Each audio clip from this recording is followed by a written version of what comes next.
चाणक्य प्रजा आणि मॅट्रिक्सच्या एक्झिट पोल अनुसार पश्चिम बंगालमध्ये भाजपची सत्ता, ममता दीदींचं सरकार जाणार। तिन्ही पोलमध्ये भाजपला 150हून अधिक जागा तर टीएमसीला 130 जागा मिळण्याचा अंदाज। केरळमध्ये एक्झिट पोल अनुसार उलटफेर, काँग्रेसची सत्ता येण्याचा अंदाज, डाव्यांची सत्ता जाणार। पीपल इनसाइटचा एक्झिट पोल अनुसार यूडीएफला 66 ते 76 जागांचा अंदाज। तमिळनाडूचे एमके स्टॅलिन पुन्हा सरकार स्थापन करणार। चाणक्य आणि पीपल्स इनसाइटचा एक्झिट पोल अनुसार डीएमके सत्ता कायम राखणार।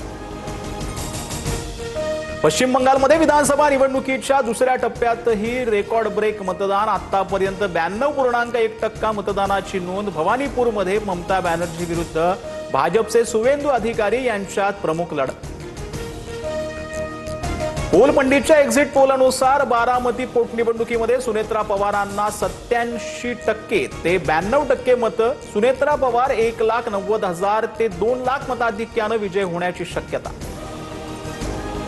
पोल पंडितच्या एक्झिट पोल अनुसार राहुरीत अक्षय कर्डिलेंना 70 ते 75% मतं। कर्डिले 95,000 ते 1,05,000 मताधिक्यानं विजय होण्याचा अंदाज।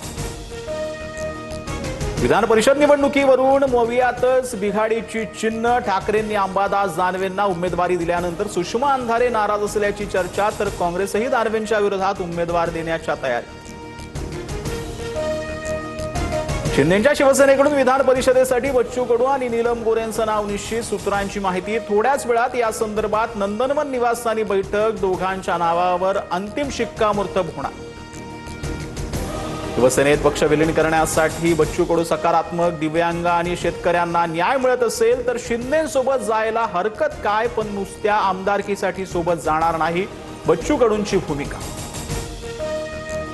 महिला आरक्षण विधेयक 2023 सालीच पास झालंय, मग आता मोर्चा कशासाठी? राज ठाकरेंचा सत्ताधाऱ्यांना सवाल। भैयांना मराठी शिकवलं तर ते पत्रकारितेत येतील आणि उद्या चौबेला भिडे पुरस्कार द्यावा लागेल। परप्रांतीय रिक्षा चालकांना मराठी शिकवण्याच्या मुद्द्यावरून राज ठाकरेंनी सुनावलं।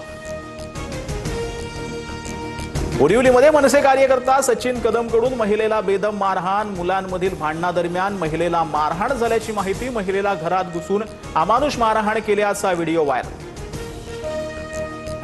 रत्नागिरी जिल्ह्यात पुन्हा भूकंपाचे सौम्य धक्के। 2.7 रिश्टर स्केल इतकी तीव्रता। चिपळूण तालुक्यातील एगाव भूकंपाचं केंद्र। यापूर्वी 12 मार्चलाच भूकंपाचे धक्के जाणवले होते।